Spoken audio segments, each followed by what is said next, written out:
Assalamu alaikum wa rahmatullahi wa barakatuh. I'll be honest with you, I actually found this discussion very informative and very well done. Brother Hijab did a good job with his probing and responses. He managed to ask the right questions, and he'd clearly done his homework. He used a lot of references from the Quran, etc. So this was beautiful. And as a result, we all saw the glaring contradictions in Jordan Peterson's worldview. I stick to what I said in a previous video. He definitely doesn't believe in a God in the traditional sense, nor is he interested in the dogmas of an organized religion. So far. I don't believe that the most fundamental truth is objective in the scientific sense, and I don't think it can be.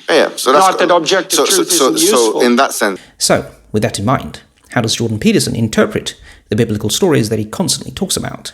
Christ is, psychologically, is the logos. And so if we're engaged in dialogue, which is dual logos, then we're embodying the spirit of something like mutual enlightenment. And that's then the presence of that spirit in the genuine confines of temporal reality, right? It's something like the infinite descending to the finite to illuminate us, and that transforms and redeems us. He's certainly not a Christian. For one, he doesn't believe that Eve literally ate the apple and tempted Adam out of heaven. The concept of original sin is an expression of this problem that we're describing, which is that we're all burdened with something approximating, the thrownness and this ambivalent relationship we have with the atrocity of history.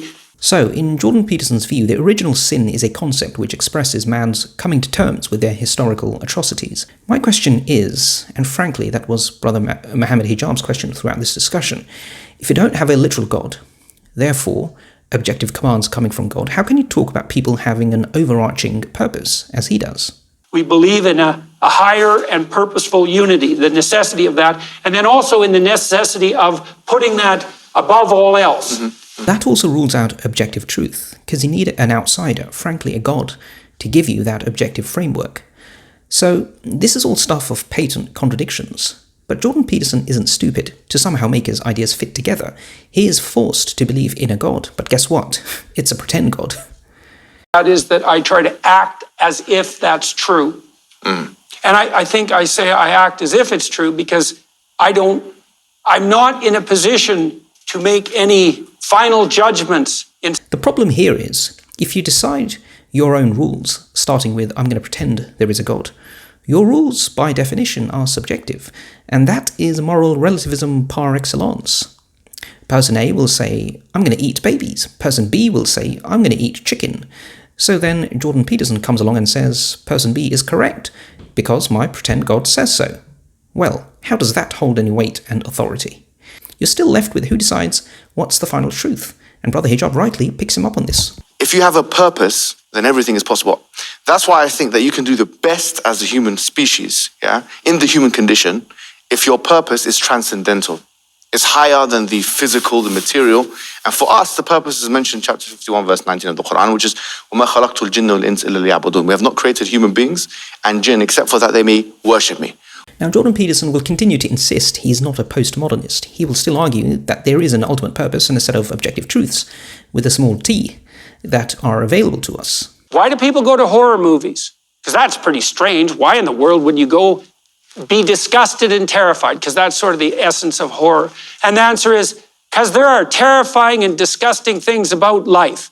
And maybe you should go confront them now and then voluntarily to get a little taste so you can build a little courage and a little faith. And that's, in some sense, what the Passion story is. It's the sum of all possible tragedies insofar as that can be construed by the revelatory imagination.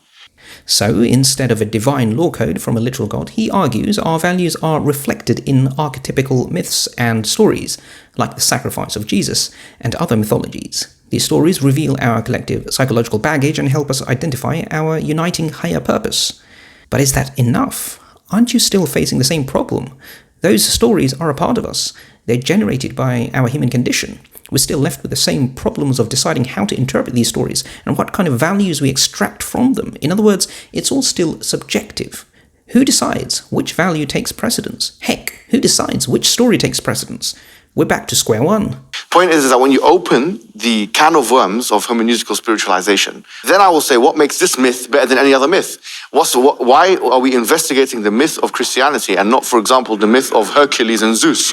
Why is the figure of Father and Son and Holy Spirit more important to me than the Mithraic, Trinity? Yeah, well, that's a postmodern question. And you could take that even farther and say, well, why this story rather than that story at any level of story? Now again, to answer this criticism of not having something objective to anchor his values onto, he has previously said this. What Jung learned from Freud was that we weren't masters in our own house, that we're beholden to psychological phenomena that are beyond our voluntary control. You need to aim at a transcendent, you need to aim at some transcendent ethic. You have to do that. And the reason for that is that the transcendent ethic is the way that things are put right. It's not an illusion, and it's not a mere rational construct. It's not an invention. It's none of those things. It's something that you discover, and you discover it despite yourself. So there's something out there that exists by itself. He uses the word transcendent, so beyond us. He uses the terms we're not masters in our own house. So it's powerful, overarching. If not God, because he's not willing to go there, but it's an ethic, a set of mystical values that we're all slowly groping towards, at times successfully, at times not. So he'd say that the stories in the Bible crystallize some of that ethic. So if Jordan Peterson is willing to concede a mystical power over him that is way beyond the comprehension, or his comprehension, that exists in spite of himself, so even if Jordan Peterson didn't exist and he wasn't looking at it, analysing it, it would presumably still be there, then what JP is doing here is, he's alluding to a conception of God without using the actual word God. For he well knows that without a literal God, his ideas about purpose and objective truth don't stand up. So you can't say, that is that I try to act as if that's true. Pretending there's a God, as he does, leaves your values hanging without any foundations. Brother Hijab notes this huge problem in Jordan Peterson's theories beautifully when Hijab pushes him. Jordan Peterson, to be fair, does admit he's got a Houston, we have a problem. He said, if you believe in this, Yeah. it will be at your peril. And you know what you said? You responded, you retorted, you said, it has been at my peril. Let's focus on this because this is actually deep. You said it has been at my peril. Why would... Everything's at your peril, man. No, but think about this for a second, because I heard your voice and these words stuck in my mind, yeah? You said it has been at my peril. Because if you don't believe in truth with a capital T in the correspondence theory sense, that there is a God, and that's a true statement, just like 2 + 2 = 4 is a true statement. If you don't have that level of certainty, then you will end up being in existential angst and you will end up being depressed. Because that's what the Quran says. The Quran states, وَمَنْ أَعْرَضَ عَنْ ذِكْرِي فَإِنَّ لَهُ مَعِيشَةً ضَنْكَ. Whoever swerves away from my remembrance will have a depressed life. I'll be honest, I felt a little sorry for him here. He was basically made to admit that his life is frankly a walking contradiction. He believes in a pretend objective truth, a pretend God, and confesses that's the best he can do. I'm not in a position to make any final judgments in some real sense, but I am in a position to stake my life on certain faith-based propositions. That's what you can do. That doesn't mean you're right, but that's what you have at your disposal. And then Brother Hijab nails the coffin shut. He makes Jordan Peterson confront the consequences of his ideas. From the Quranic paradigm, this will not be enough. Meaning, based on your current paradigm, according to the Islamic diagnosis, you will be depressed. Why? Because your purpose is not strong enough. Do you see the point? Yes, well, that's probably true. So, I know that sounds a bit intrusive, so I do apologize for that. But I want to. No, I don't think it is intrusive. And to be fair to Jordan Peterson, he is courageous enough here to admit as much. He not only concedes, but he gives psychological evidence for it. I know this from a psychological perspective. If you deviate from orientation toward the highest unity, which you might think about as the highest goal, yes, 2 things happen. One is you experience less positive emotion, so joy and enthusiasm and engagement, because positive emotion is experienced in relation to a goal, not as a consequence of achieving it.